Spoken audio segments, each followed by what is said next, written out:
As you can tell everyone, this video is a little bit different than the other ones I have shot so far. The reason is I am on my way to vacation. And I have a stopover right now, a layover if you will, in the beautiful Midway Airport in the great city of Chicago, Illinois. Now, why I'm shooting this video is because Midway Airport, and a lot of people do not know this, was actually named for the Battle of Midway. And inside one of the main concourses, they have this absolutely incredible exhibit dedicated to the World War II Battle of Midway. Part of the exhibit is this huge freestanding structure on which you see these portraits of Chicago residents that participated in the battle. You have a letter here from the mayor talking about how this exhibit came about and the naming of Midway Airport. And then as we enter the structure, they have these 3D panels that make the battle absolutely pop out at you. It's hard to see on the camera. I don't know if it's going to pick up real well, but these panels, they take you through the battle, and like I said, 3D. It feels like the airplanes and the aircraft carriers and everything are coming right at you or flying right away from you. Now this exhibit actually keeps going.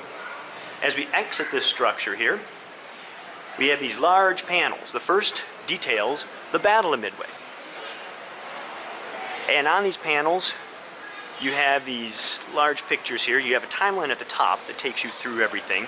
And then down at the bottom, you have like the Aleutian Islands, Doolittle Raids, Prelude to Battle, Battle Begins, and the role of the SBD, Douglas SBD Dauntless Dive Bomber. And as you notice, those large glowing buttons, when you push one of those, it'll actually throw it up onto the video monitor for you to watch. There's 3 of these, and in the middle, you have this really cool kind of a shrine, if you will, preserving our freedom. It's a large flag made out of metal. As we continue on here, you have the technology. Once again, panels about the different aircraft that were at the Battle of Midway. Push a button and you can learn more about them. And then we finish with this right here, the Chicago Connection. This talks about the individuals from Chicago who took part in the Battle of Midway. Once again, push the button and you get a nice little video presentation about the battle.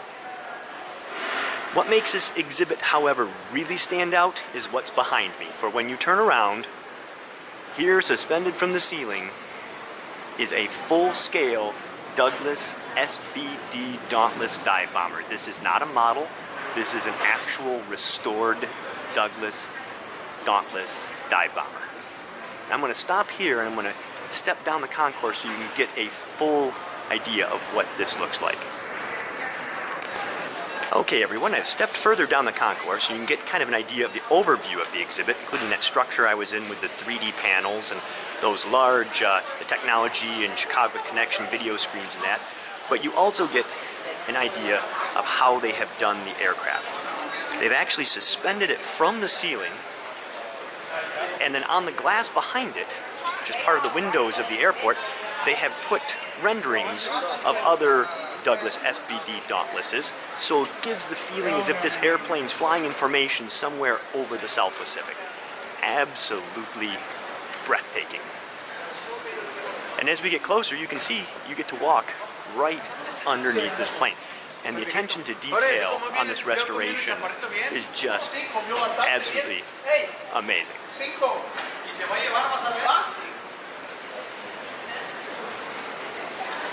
I sure hope that the rest of my vacation goes as cool as this. Well everyone, as you can probably guess, I'm still on vacation. I'm down in lovely sunny Florida where the temperature right now is about 95 degrees with about 120% humidity. It is absolutely hot. Now I've taken a little bit of time out of my vacation to bring you here. This is a place that was recommended for me to come and visit. It is called the Eisenhower Recreation Center, and it's located in a retirement community known as the Villages. If you've never heard anything about the Villages, go online and Google it. You will be amazed at the size of this retirement community. We're talking site-built homes that number in the tens of thousands. And within this community, there are these recreation centers, such as this one here.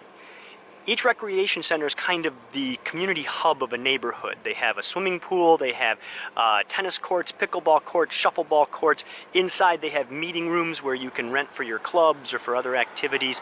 And each of these recreation centers, if you will, has a theme. This one is themed after the President and General Dwight D. Eisenhower. Beautiful place. You can tell by the outside, just very patriotic looking and that. But inside, they've gone one step further. They decided to honor the veterans of this retirement community by decorating the interior with donated military memorabilia from the local veterans. So it is just like going into a museum, and what's so cool, it's absolutely free. Now these gems are out there, and this is why I wanted to show you this, is when you're out traveling, look for these places. This was recommended to me, I stopped by, and what a neat place. And to pay nothing, it's just amazing to me. So, we're going to go in, I'm going to show you what they have inside. I'm not going to do any commentary just because it is very, very quiet on the inside, and I don't want to disrupt the people, so I'll just show you what they have. And then when we're done, I'll bring you back outside and finish up with some more commentary. So, let's go in.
Concluded my tour of the Eisenhower Recreation Center. Tons of military memorabilia. Almost every wall is covered with photographs and artifacts.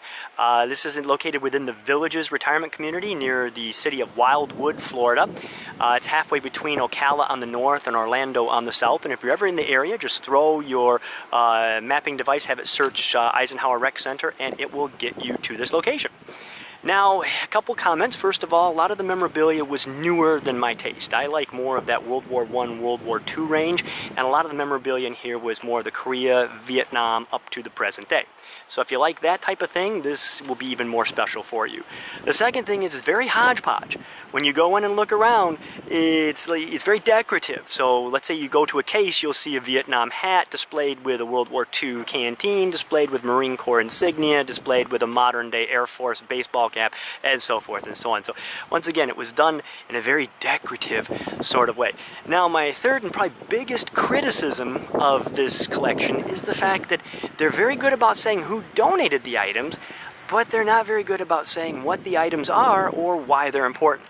So you'll see a piece of shrapnel in a shadow box. It'll say donated by so-and-so with no story as to why that person saved the shrapnel. Or in one room there were rifles on the wall and all it said was donated by. It didn't tell us why this person had them or if they were captured or even what kind of rifles they were. So that's the part that's a little lacking. So, but otherwise, fantastic place, free of charge, time-wise, maybe about half an hour to 45 minutes to see everything. Wonderful air conditioning, you know, easy parking and the like. So if you're in the area, I do recommend stopping by and visiting. Now on that note, this is going to conclude kind of my trip videos, if you will. So this is Steve reminding all of you to do your part and keep them rolling.